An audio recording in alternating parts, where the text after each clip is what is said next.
Hi, everyone, and welcome to Inside AWAI. This is Rebecca Matter, and today I'm joined by Katie Yackel in the Q&A and Ilise Bennon live on the session. Hi, Ilise. Hi, Rebecca. So good to be here. We're super excited. This is a session that we have talked about for months and months and months and promised for months and months, and I had to find the right expert to teach it. So I was very excited when you said yes. I think it's a huge opportunity for everyone here. It's a huge marketing opportunity and one of the easiest ways, really, to put yourself out there as a freelancer to land clients. So with that, I'm just going to go ahead and hand it over to you and let you drive. Anyone, if you have questions on the webinar, just post them in the Q&A. Katie and I will be in there. We'll be answering as we go. And if we don't answer your question, it's likely because we're queuing it up for the very end. We will open up a Q&A at the end and then ask Ilise any questions that we didn't answer in the chat. So post anything that you want down there, and we'll take care of it. And with that, over to you, Ilise. Excellent. Thank you so much, Rebecca. Thank you, Katie, for inviting me. I'm really happy to be here today. And I'm just going to jump in. For those of you who don't know who I am, I'm a mentor and a business coach, and I specialize in working with creative professionals. I'm also a programming partner for a big design conference called How Design Live, and I'm the author of 7 books on creative business, one of which is called The Creative Professional's Guide to Money. So enough about me. My goal in general, my mission in general, is to show you, people who are self-employed, how to take control over your career and what it takes to thrive as a self-employed professional. And I think that a lot of people go into self-employment and treat it like as if they're an employee and don't realize that they're the boss now of their lives. And so I do think that you must and can take control of whether it's your business or you think of it as your career, but there's really no such thing as job security anymore. So this is what's important. And a lot of people, you know, we're talking about getting clients, basically, and I'm going to focus today on one of the many tools you can use to get clients. But when I ask people how they get their clients, the majority of the answers I get is word of mouth. And I have a little rant about word of mouth because, number one, it's not a marketing tool, so it's not the answer to how do you get more and better clients. It's something passive. It's something that happens to you, and when it stops happening and things slow down, then you're out of luck if you don't have anything in place. And there are several marketing tools that you need to put in place. LinkedIn is one of them. But I just want to kind of lay the groundwork with this idea that word of mouth is essentially a euphemism for taking whatever comes along. People don't think of it that way. They think it's the best marketing tool there is. That is not my opinion. And I'm going to show you how to use that, LinkedIn and other things, to basically choose who you want to work with and go get them. That's just a much better way to be happier, actually, with your own business and more satisfied. So how do you do that? You have to identify your best prospects, and then you have to position yourself for them. And that's what you can do on LinkedIn. It's a huge help when it comes to identifying your best prospects and positioning yourself for them. So LinkedIn is very, very robust. It's essentially a database, a search engine for professionals. And a lot of people use it that way. There are so many ways to use LinkedIn, and I'm going to go over 4 different ways, but I'm going to focus on one of the ways, and then maybe we can do some follow-up sessions on some of the other ways. But the most important way, the place to start, is to use it for positioning. Positioning is where you identify what it is about you that sets you apart from your competitors and other people that your prospects are considering, and how do you take that information, those details, and use it with language, with copywriting, to set yourself apart and stand out from everyone else. And I'm going to show you lots of examples, actually, of how people are doing that.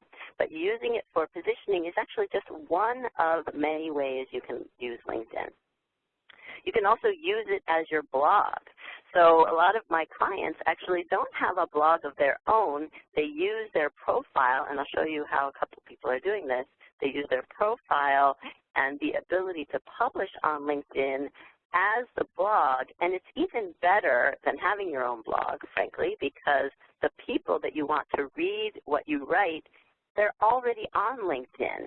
If it's on your blog, then you have to drive traffic to your blog.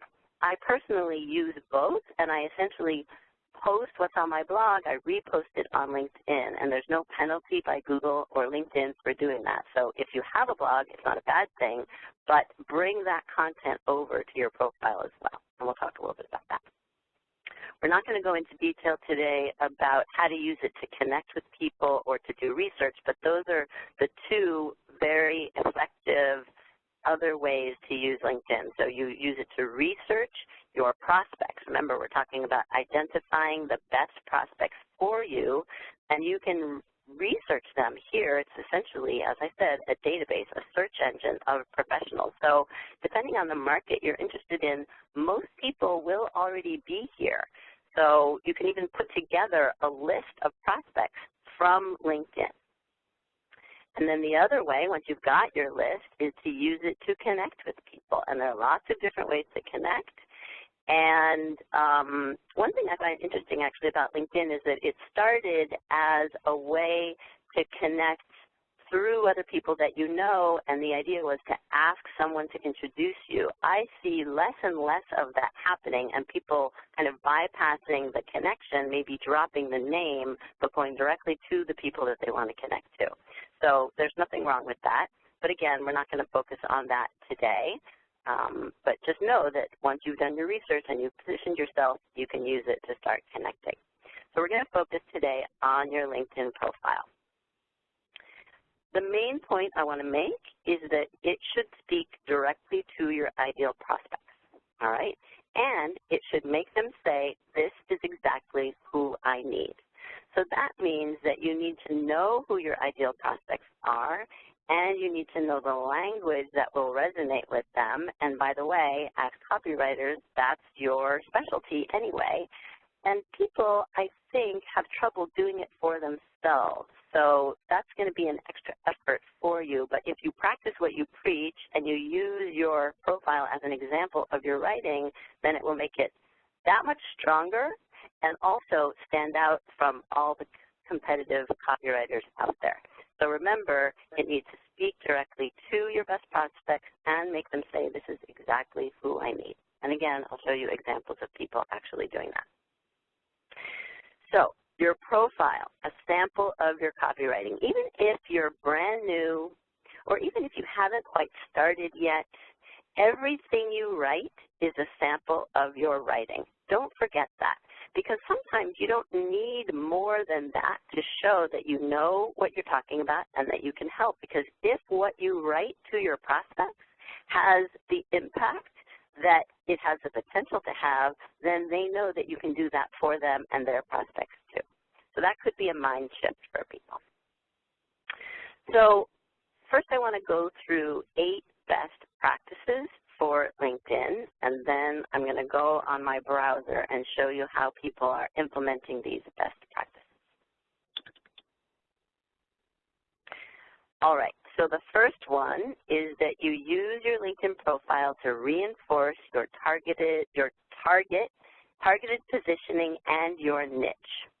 So let's just talk a little bit about the idea of having a niche here. A niche is a specialty, it's an area of focus, and you may not know yet what your niche is, or you may be in the process of figuring out what your niche is. It's not a black and white situation. And the thing about LinkedIn that's wonderful is that it's very easy to change, and that means it can evolve every day if it needs to, every week, every month, as you learn more, as you evolve the language that you use to describe what you do and speak to your prospects. In fact, I hope that as we're talking here today, you might also be looking at your LinkedIn profile and maybe even making changes to it as we talk. But be sure to pay attention, but you can also be kind of implementing and applying what you learn as we go. That's, I find, one of the most effective ways to actually learn.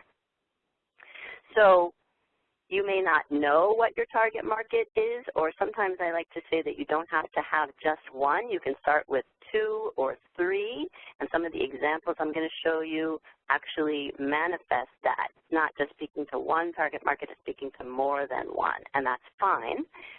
And depending on where you are in your process, you need to use language that's going to speak to those different niches. All right, so best practice number 2, your title, which some people call your headline, is the #1 most important element of your profile, which means that it must clearly convey what you do and for whom.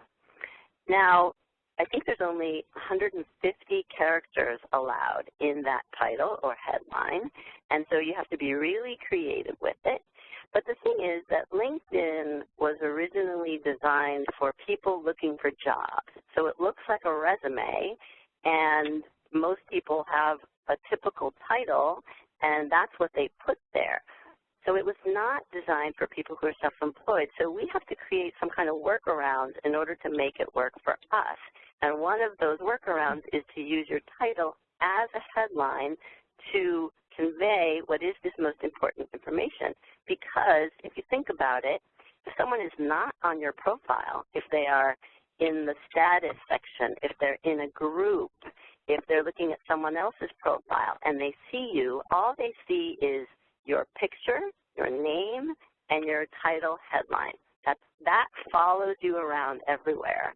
So it's not until they go to your actual profile that they get all the rest of the information. So that's a really important little piece of real estate, and you have to be very strategic about how you use it and use it to say clearly what you do and for whom. Best practice number 3, use a photograph or a headshot that is professional and friendly. So that's kind of a no-brainer. It should go without saying, but you'd be surprised how many people have the same picture they have on Facebook on LinkedIn. These are 2 entirely different social media platforms. And as an aside, if you have to choose between the 2 for business purposes, I highly recommend spending your time on LinkedIn as opposed to Facebook. They have 2 completely different personalities. They're used at different times of day. They're used for all different purposes. So don't treat them the same. And your image, the image you use to portray yourself and to communicate who you are and what you do, basically should be one that is professional and friendly. I guess you can see that little Facebook message that just came up. All right, close that. Speaking of which, okay. Next, number 4, speak directly to your best prospects in your summary, using the word you as much as possible. So I'm going to show you examples of different ways people are using the summary, which is the second most important section of your profile. And it should come directly underneath your, sometimes people have it underneath their published content, the blog part, and sometimes it's just under their contact information. And some people don't have it at all. So make sure that you have and are using the area that gives you a place to summarize, called the summary, your services. It's different from your experience and your job experience. And that, you know, as the word says, is used to summarize what you do and for whom, but a lot of people use it very effectively to communicate directly to their ideal prospects who ideally are landing on their profile. So again, I'll show you examples of that. Best practice number 5, use calls to action to tell people what to do. So this is really applying what you've learned through AWAI, especially about direct response, and bringing it to LinkedIn, bringing it to your profile. Tell them exactly what to do. They're much more likely to do it. You'll see what I mean. Number 6, litter your profile with keywords.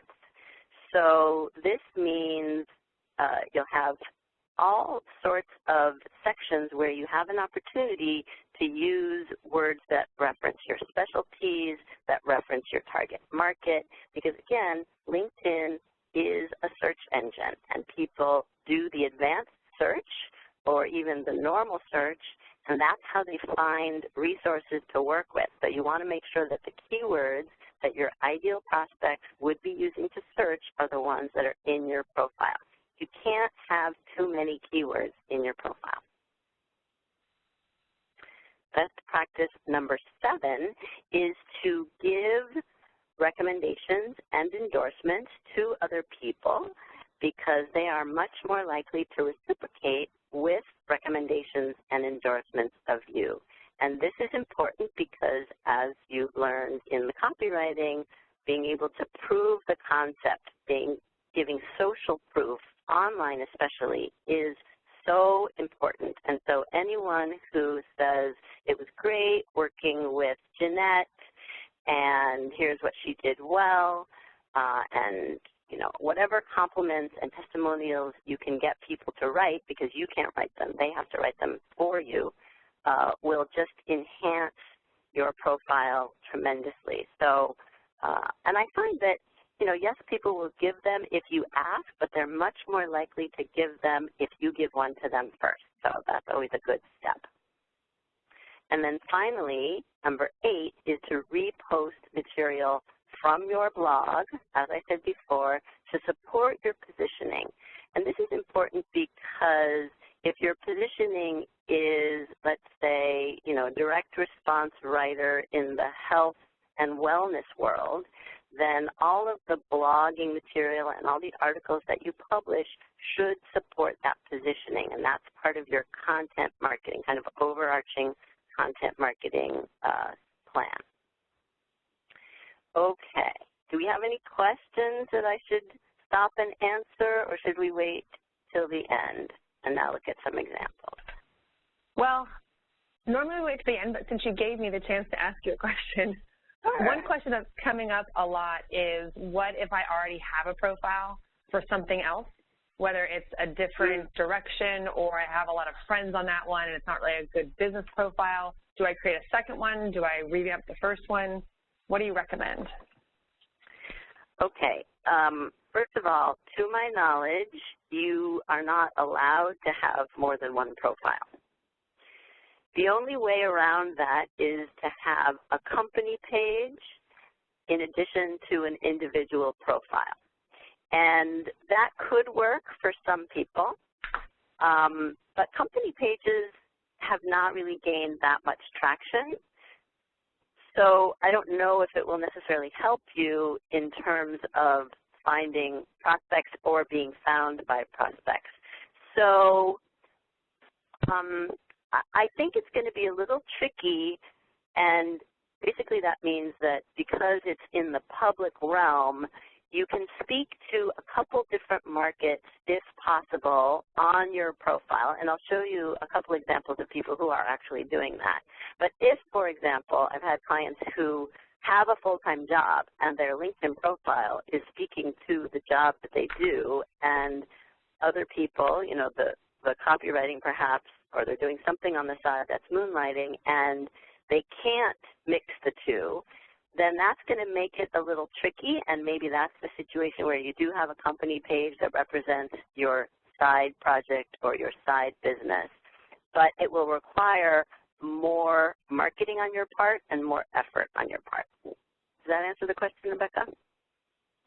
Yes, and I do. It's a problem we've heard before too, when somebody is working for a full-time, they have a full-time job and they're hoping to eventually freelance, but they don't want their current employer or connections to know that they're freelancing.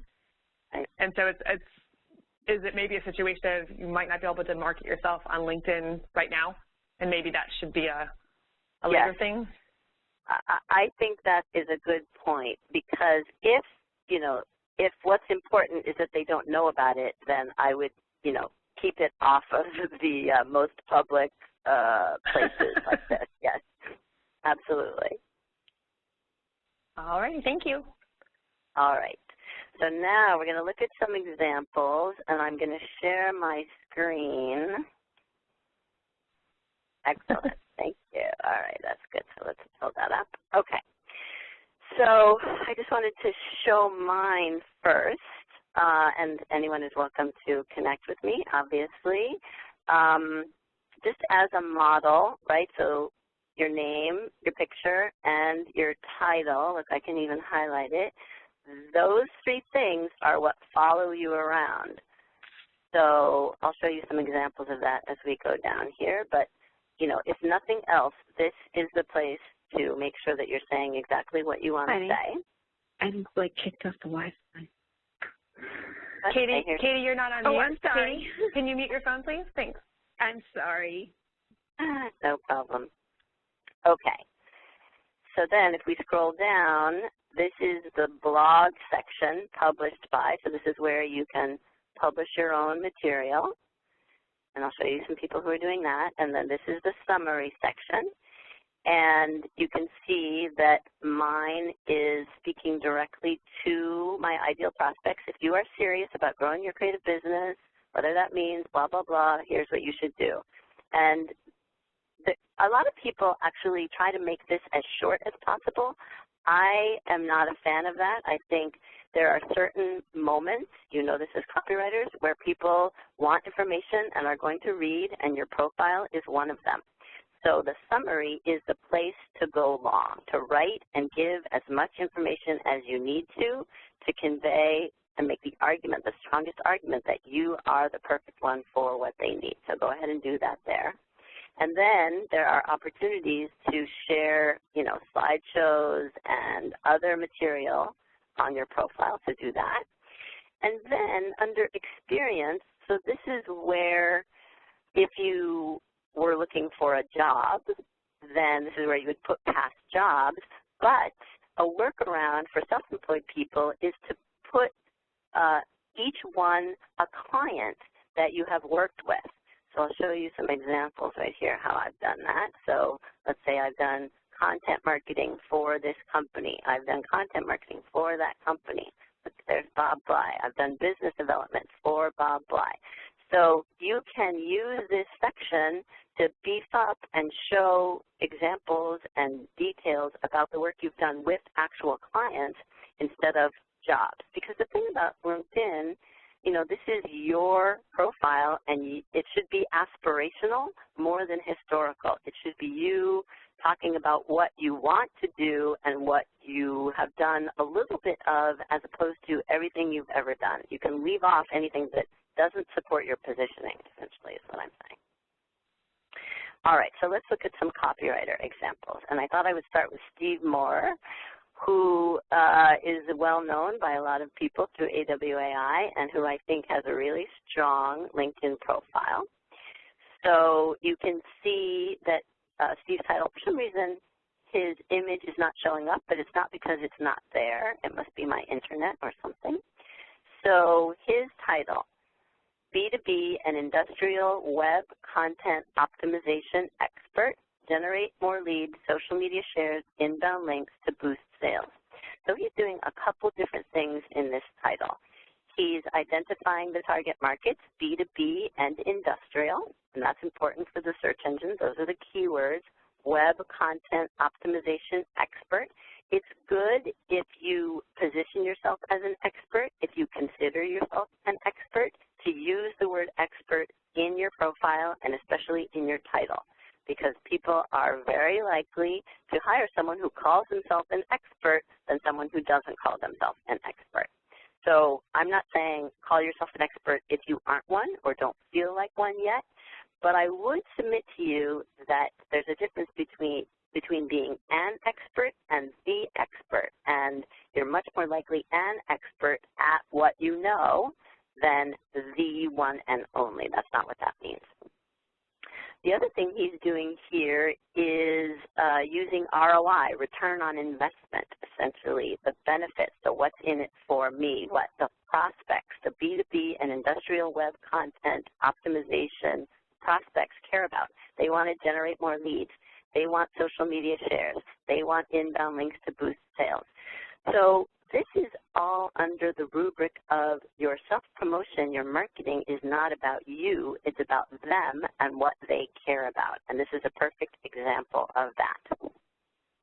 I want to call your attention also to the fact that Steve is a premium LinkedIn member. He has a premium account, and they keep changing the price, but I think it starts at $50 a month or something like that. There are people who, you know, bought into it when it was $20 a month and maybe grandfathered in, but it's not expensive, but it's also not cheap. And people often ask me, should they upgrade to the premium? My answer is always, if you have exhausted the capabilities of the free version, then yes, go ahead and upgrade to the premium. Don't hesitate to take advantage of the free month that they offer of a premium before you have to pay for it, but don't do it right now because we've got, you know, 2 weeks of holiday coming up and you don't want to waste that time. But really only do it if you're already using LinkedIn and what it can offer you for free to the limit, and you'll know because it will tell you, it will give you opportunities to upgrade. And it's really about how much access you have and how many numbers of messages you can use and how many in-mails and how you can do the research. All right, what else do I want to show you here? I want to show you Steve's summary. So he writes in the first person. Not everybody writes their summary in the first person, but I think it makes sense. I write sales copy and marketing content for B2B industrial manufacturing companies. Why that field? So again, littered with keywords, but also asking questions that the reader would be asking themselves. Why that field? Well, I have 30 years of experience in the industry, and then bulleted details of that experience, which would mean a tremendous amount to someone in that industry. So again, he's speaking here to his ideal prospects and clients. If someone in the health and wellness area came upon his profile, they would not say, this is exactly who I need. And he's not worried about alienating other people. He's not trying to be something to everyone. He knows exactly who he's going after. He knows exactly who he's best for. And that's what you have to at least be in the process of trying to figure out for yourself so that you can find the language that speaks directly to them. And he's an excellent model of that. So he's got bulleted details here, and he keeps saying, you know, why is that important to you? Well, for the past 3 decades, I've been your ideal customer. If you can say that to your prospects, you're golden, because they know that you know what their customers are looking for. I'm not going to suggest that you lie about it, but if it's true, then please do say it. How do I do that? And he goes into some details. What does that mean to you? Always. So what's in it for them? You want to do that as much as you possibly can, which is essentially applying what you've learned to do for your clients to yourself. And then here he's got all his contact information also in his summary, which is a good idea to add it, because there is a section for contact information here where he also has it, but not everybody puts it in here, and not everybody knows to look there. So be sure to add it also to your summary. Okay. I'm going to move on and show a couple more examples. We may not be able to get to all of these because I want to leave enough room for questions, but I'll show a couple more. So Amy Posner, also a freelance copywriter, direct response, conversion copy, and marketing strategy. That is her title, right? So it's different from Steve's. She's not using benefit or results-oriented language here. She's using keywords that her best clients would be using to search for someone with her services. And the idea of marketing strategy is important too, because she provides not only copywriting but strategy, and she's making that clear in her title. So if we scroll down here, I want to show you. No, we can't see it on this one. All right, we'll see it on another one. So here she's got some content that she's published, like on her blog. And then in her summary, she's speaking in the first person. Every day I talk to people who are crazy committed to what they offer their clients, delivering quality and providing solutions. They genuinely want to help people. They're often brilliant thinkers, even visionaries, and they all have the same challenge. how to connect with the people who can benefit from what they offer. Once they do, how do they build rapport and exert influence?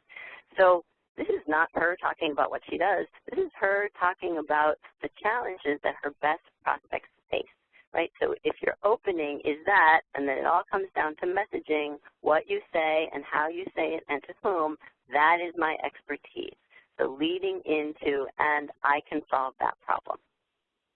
Then again, littered with keywords. I specialize in web copy, landing pages, email series, sales letters, and turnkey marketing funnels, including white papers and special reports. And then I like the use here. So here are her calls to action. Read more about me, including what clients say at.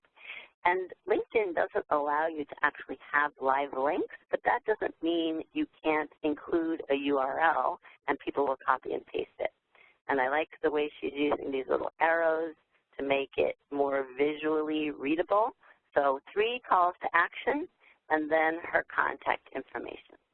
This is an excellent example. And one thing I like about it also is the 3 calls to action each speak to a different place in the buyer's journey, her prospect's buyer's journey. If they're ready to talk, they can spend 20 minutes to discover blah, blah, blah, or they can continue reading and gathering information, or they can reach out and request her info kit and her ebook, right? So what are those for you?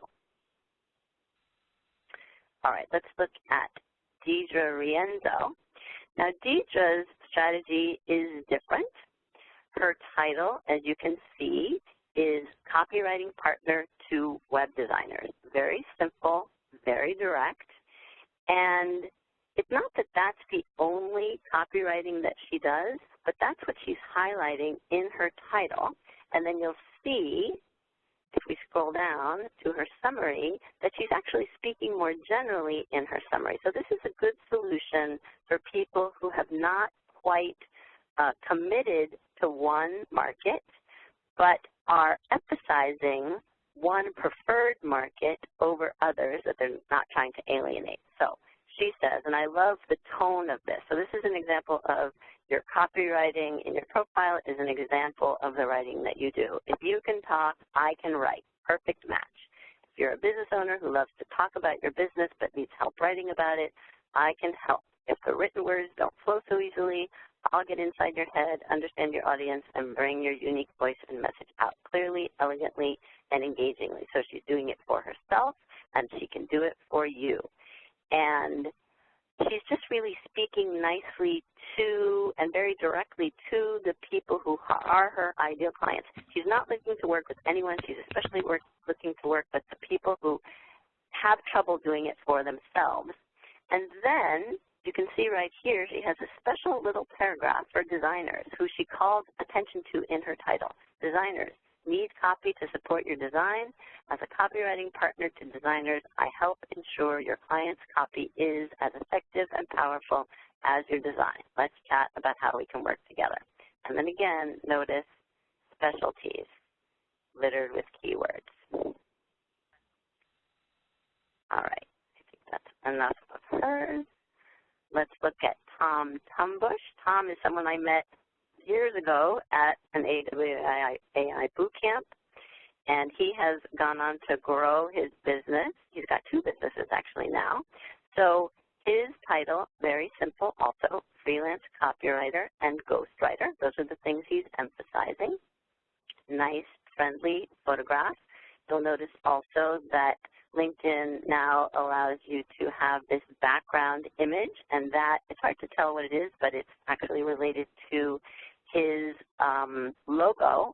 And if you go to his website, you'll see something much larger that is consistent with this. So that's a nice point also, that when people go back and forth between your website and your LinkedIn profile, then there should be some visual consistency and obviously some verbal consistency as well. Let me just, as a little aside, also say that if you don't have a website yet, that's okay, because I recommend starting with LinkedIn as your website. It's something you can use to play with and practice with the language, and then apply, when you're ready, what you've come up with to a website and expand it from there.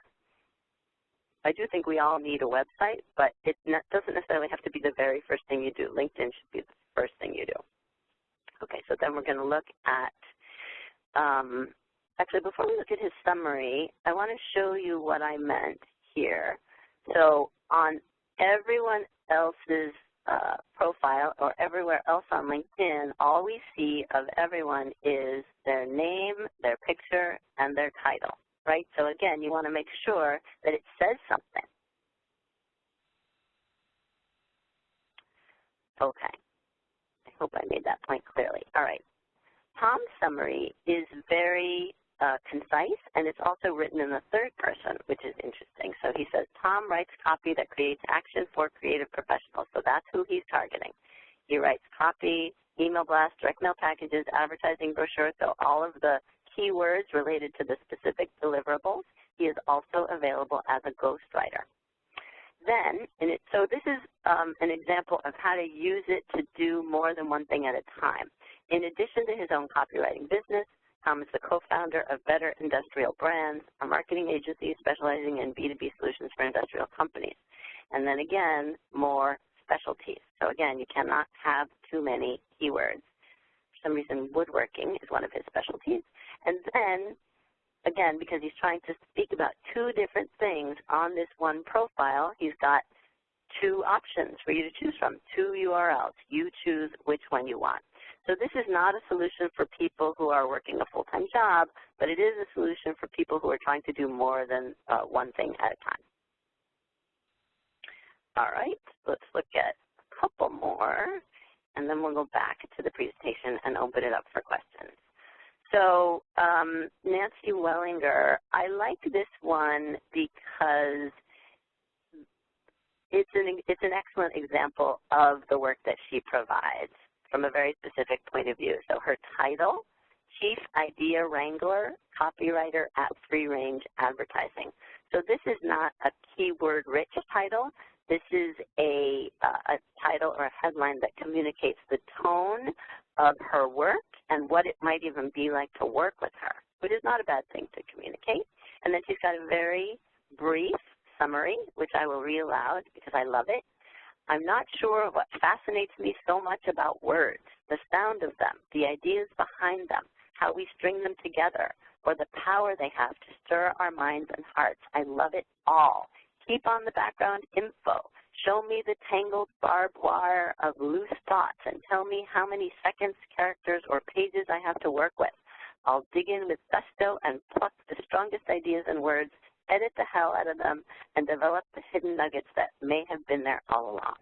I mean, you just can tell what it's going to be like to work with her and how wonderfully she uses the language. And that in itself could be enough to make you hire her. So she's exactly who I need. Some people will come to that and think that. Okay, so that was the main thing I wanted to show you there.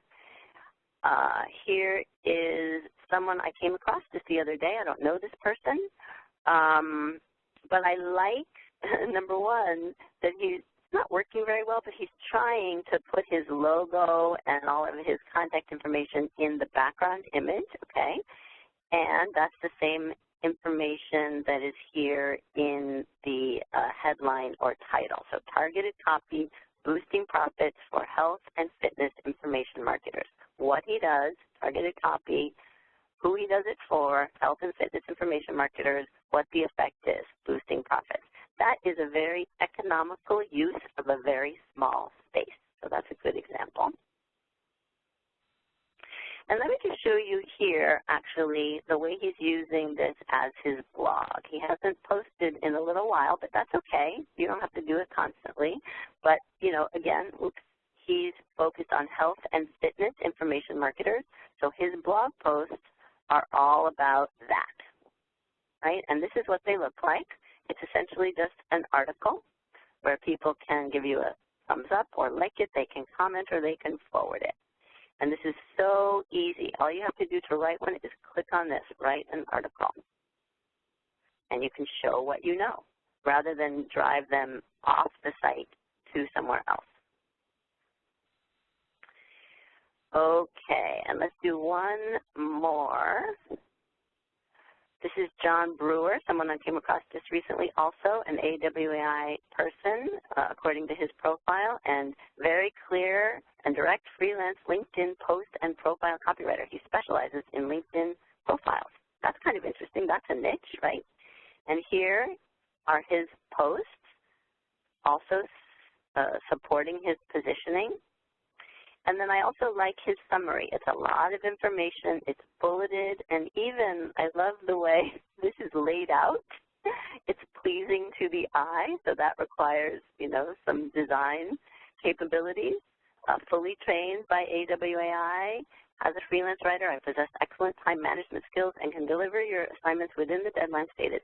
So that's very interesting to me that the first line of his summary is about how he works, not what he does, or even the results.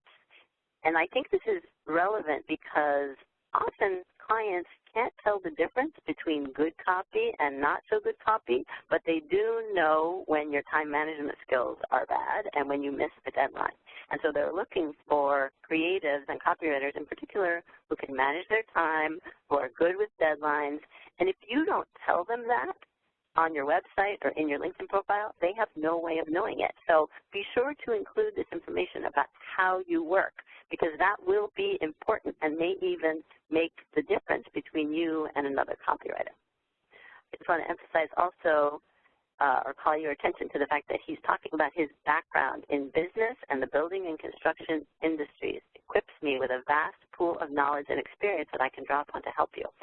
So this potentially is a good strategy for people who are just moving into the copywriting world but have a life experience worth or a life's worth of experience in other industries that ideally you can bring to the table and let people know about it. And I think this is a really nice way of stating that without saying, I'm brand new to this.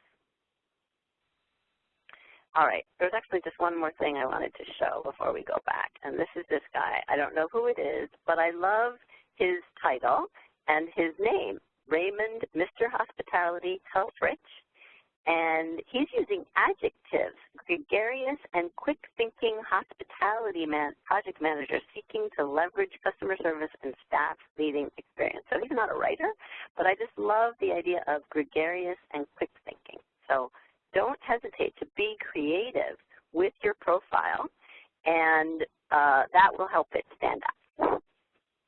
All right, let's see if there are any questions while I find my way back to the presentation. All right, I'm almost done here. I just have a couple more slides, I think, and then we can open it up to questions. Does that make sense? Absolutely, thank you. All right.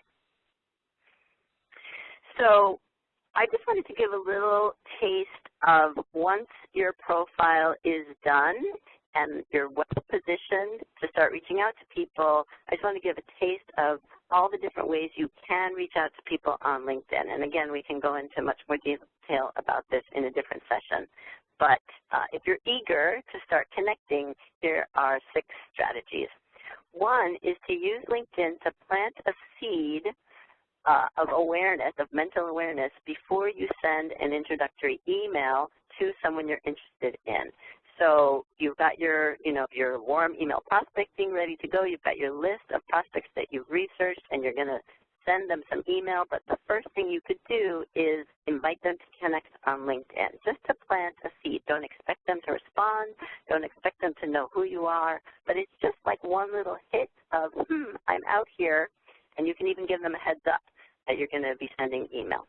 Or you can use it to follow up an introductory email. So let's say you sent a message out of the blue, but very personalized, to someone you want to work with, and they haven't responded.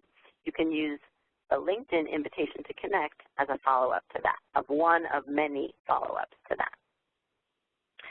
You can use LinkedIn to connect before you meet someone in person. Let's say you have a meeting scheduled, and you're going to research them and do your homework anyway, invite them to connect, or before an event where you know they're going to be, and you may or may not meet them, but maybe you want to. So if, for example, you signed up for a meetup in a particular industry, you can see all the people who are attending, and then you can go on LinkedIn and invite some of the people you want to be sure to connect with to connect on LinkedIn, and then whether you meet them or not at the event, it doesn't matter because you're already connected. And you can follow up after an event. This is what most people do. They follow up after an event where you actually met. After the boot camp in October, a lot of people followed up with me on LinkedIn, just reached out like later that night after we met. I even know people who, as they're exchanging business cards, also go right on their phone and connect on LinkedIn because they don't want to forget. So you can use it in all of those different ways. And my favorite way is to follow up after an event where you didn't meet. You know someone that was there, you didn't find them, you didn't get a chance to talk with them, but you can go back and say, you know, I know we were both at that event and I didn't get a chance to chat with you, but I wanted to connect with you here anyway, and you can start a conversation that way. Don't think that just because you didn't meet means you can't connect with them after an event. And finally, share, share, share. This means, I have the details, the people that you want to work with. Again, remember that we're thinking about and speaking to and focused on your ideal prospects. So follow them and share on all platforms that they are on. If they're on LinkedIn and sharing stuff and content and articles, then share it on LinkedIn. If they're on Twitter, retweet what they do. If they're on Instagram, comment and like what they do. Find them on the other platforms and share, share, share. So I made a little simple list of what you're going to do to prepare for 2017. So if you haven't done it already, if you're not doing it as we speak, revise your profile according to some of the examples that I showed, and keep in mind that there's no right way to do this, and that sometimes presents a problem for people, but it's not really a problem if you look and assess carefully what works for other people and how you can apply it to yourself. You're not copying anyone, you're just applying to yourself. If you have used the free version of LinkedIn and you're getting to the point where it might be time to upgrade, then definitely try out the free month, but wait until after the first of the year and start connecting with people. And do it in a way that is not focused on who's going to respond. Don't make any assumptions if people don't accept your invitation, that they're ignoring you or that they don't like you or that they're not interested in you, because so many people really don't actually spend that much time on LinkedIn, and when they do, maybe they see the invitations and they don't know who it is, and maybe they say yes and maybe they don't. You have no idea. That's my point. You have no idea what's going on the other side. Don't make assumptions. Just plant your seeds and keep reaching out. So I have some familiarity with other LinkedIn resources. If you want to know more, here are a couple that I know are reputable, so you can take a look at those.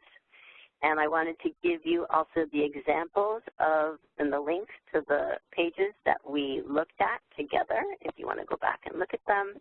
And I also have a place online, if you go to gettalk.at/LinkedIn, where you can download this PowerPoint as well as my weekly marketing checklist. So you can do that now or you can do that later, but you just put in your email address and it'll send it to you.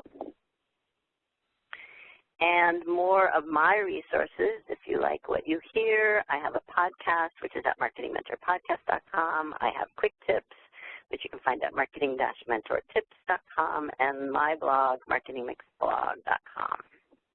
So I think we are ready, Rebecca, for questions.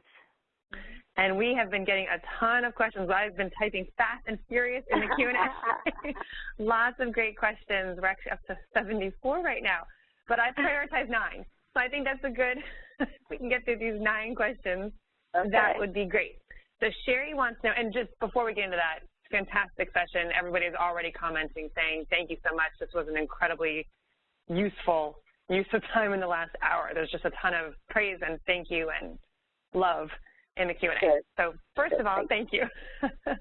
So Sherry wants to know, how important are all the little extras in your profile, like associations, awards, classes, et cetera? I would say they're important to the extent that they support your positioning. So yes, it's important to have your education there and anything that enhances your credibility, but again, it doesn't have to be historic as much as aspirational. So just be thinking about making the strongest argument you can for what you're looking for and focus on the aspects that I mentioned. And I don't think the others are all that important, but only to the extent that they support your positioning. I like that too. If it sells you, great. If not, it's really not going to help. Okay, good. So this is a good question. I think a lot of people have the same one. Bridget wants to know, as a copywriter, do we list ourselves as editing and writing or advertising and marketing? Well, I think you should use all of those keywords, number one, because it depends on what market you're going after. If your clients know they need marketing, then you position yourself as a marketing help or marketing expert. If they are marketers and know they need copywriting and editing, then you position yourself that way.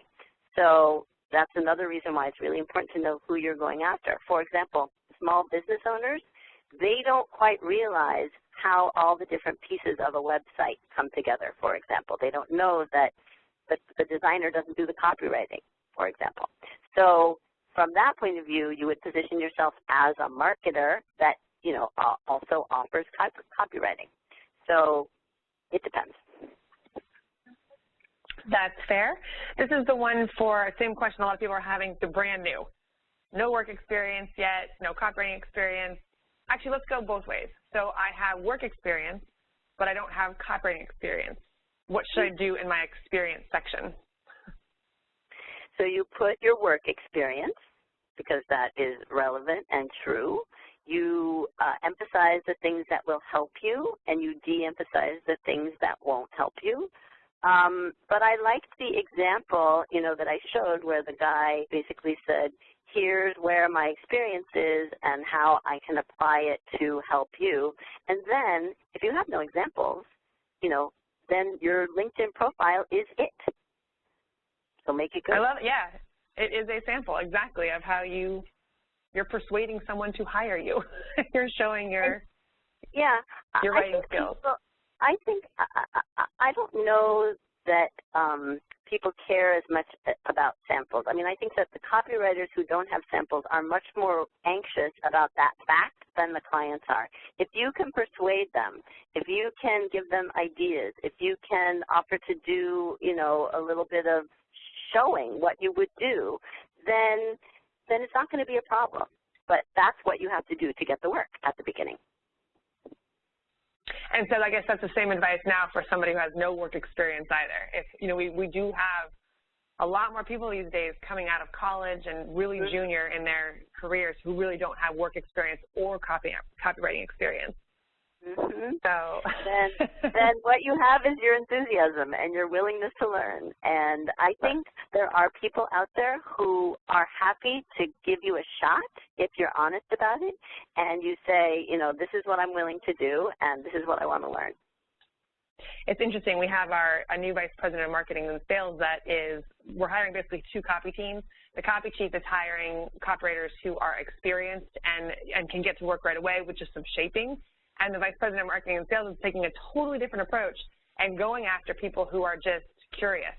If they're good writers and they're curious, she does not care about samples, she doesn't care about experience, she's going to shape you over 2 years. And she's really just looking for enthusiastic people. And that she keeps writing, this person is curious, I've talked to them, I've given them an assignment, they follow directions, I want to hire this person. It's so interesting. Yeah, and you just have to play off that and not worry about what you don't have, basically. Focus on what you do have. I like it. Exactly. Yeah. So with your summary, short summary, long summary, does it matter? Is there a best practice? I do like a longer summary because if people are going to read, that's what they will read. So I wouldn't, I was working with someone recently who kept, you know, cutting things out because his goal was to make it shorter. And I said, no, that piece of information is really important. Leave it in. So it should be as long as it needs to be to say what you want to say, and don't make it artificially short. At the same time, you know, the one paragraph I read from Nancy Wellinger, it said all it needed to say in that short paragraph. And so that was plenty. Excellent.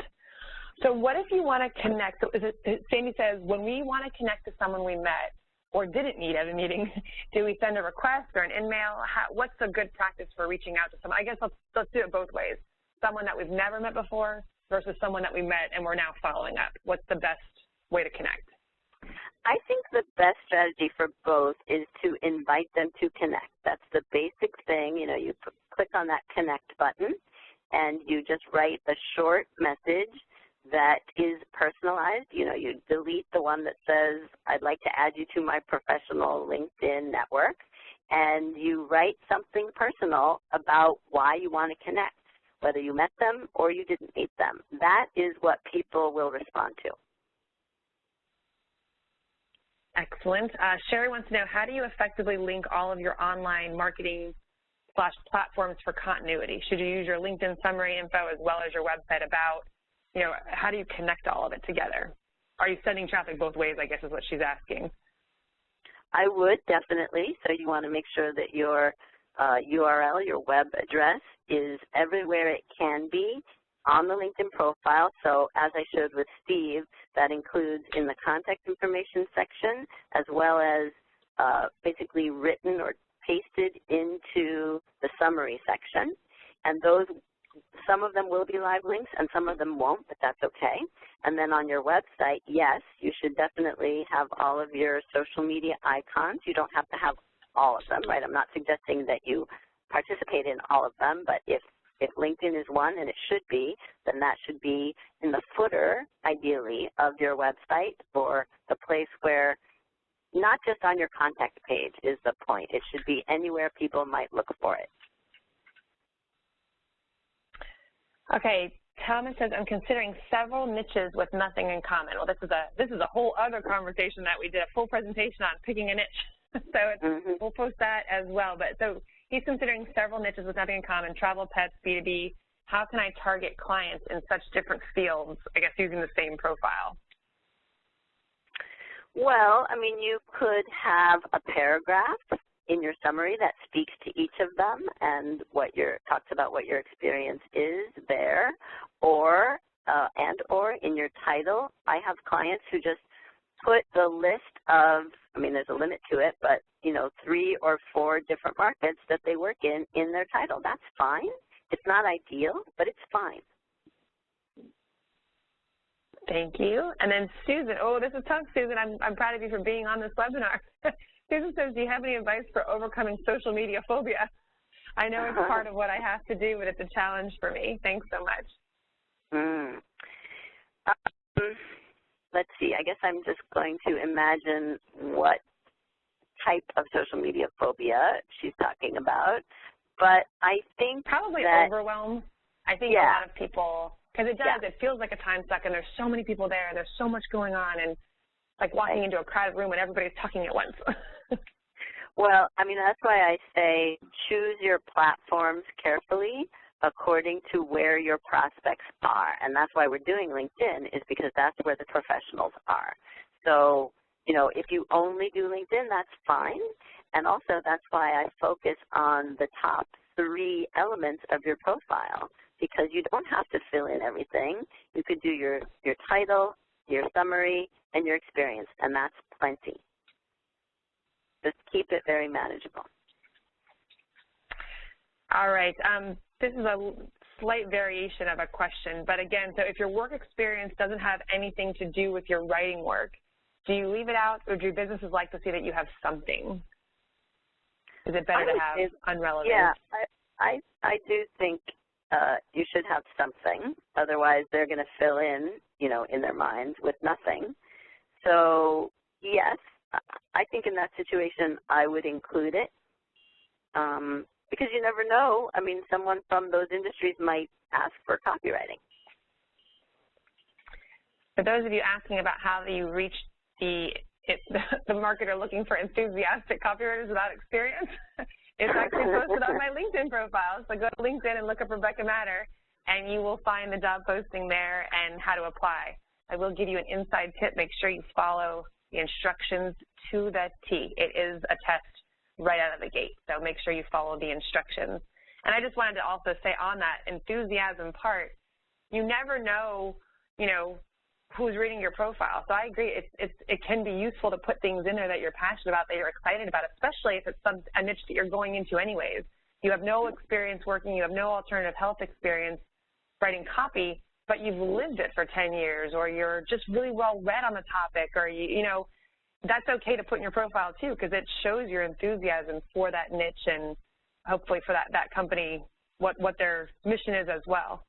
I think Absolutely. That's totally acceptable. Yeah. Can you delete information already in your LinkedIn profile, or is it better to leave all past boring information in it? Past boring, is that what it was? She says boring, yes. Well, I know you can delete information. Should you delete it? Not necessarily. I mean, if it's relevant, then I would keep it. If it's irrelevant, I would get rid of it. It's not about boring. All right, guys, we're coming into the last couple minutes. I'm going to ask a few more questions. So if we don't get through all of the questions, it looks like we're going to answer them all. But if for some reason a couple come in, I'm going to send you playback tomorrow, and I'll have my email address in it, and you'll be able to post more questions, and we'll come to Ilise to get the answers. Ilise, this session was about LinkedIn, but what other social media platforms would you recommend as far as getting clients? Well, actually, I'm not a big fan of social media. I think it should be one piece of the puzzle, and LinkedIn is the social media piece of the puzzle I recommend. I think that I was actually just finishing an article about this morning. There are 6 marketing tools that I think make for what I call the marketing blueprint, and this is my marketing plan for 2017, which is 3 that you have to have in place and 3 activities that you do religiously. So the 3 you have in place is your elevator pitch and your LinkedIn profile and your Marketing Smart homepage. Those are 3 things that you have to put in place and that have to have consistency and position you for your ideal clients. And then once you've got that, you do email marketing outreach, basically, warm email prospecting into sometimes calls. You do networking in person, in real time, if at all possible. And you do content marketing, which usually manifests first as an email newsletter or monthly email message that you use to stay on your prospect's radar, because timing is everything when it comes to marketing. So if you're not in front of them at the moment when they have the need, they're going to forget that you exist in the first place, I promise you. And that's why the social media is important, just to be posting regularly for brand awareness more than anything else. Awesome. I'm going to close. Yep, and I'm going to close with Jen's comment. Ilise, this changes the way I'll be thinking when I rewrite my profile. It's always great to hear your guidelines, and this definitely changes the way I'll present myself on LinkedIn. Thank you. Echo that. Excellent. All right. Well, Ilise, thank you so much for this. And now I'm just getting flooded with thank you, thank you. This was an excellent presentation. Over the top, over the moon. Ilise, this was awesome. So useful, so helpful. And I just love how you went even beyond just the LinkedIn topic and really gave such actionable advice. I think everybody has their marching orders for 2017. So, excellent. Thank you, Katie. We'll have to have you back, and you can check in with everybody and see how they're doing and give them a little encouragement if they need it. Excellent. I'd be happy to. All right, everyone. Well, thank you so much for attending. I hope you follow Ilise's instructions. Definitely connect with all of us on LinkedIn so we can see your profiles as they're being updated. If you have any other suggestions for Inside AWAI sessions, definitely email me. I'm going to send you an email tomorrow that'll have my email address with the playback with the Q&A. Everything will be posted today, so you'll have that tomorrow. And if there's anything else, we are here. So with that, I'm going to call it. Ilise, thank you so much again, and thank you, everyone, for joining us. Thank you. Bye-bye. Bye, everyone.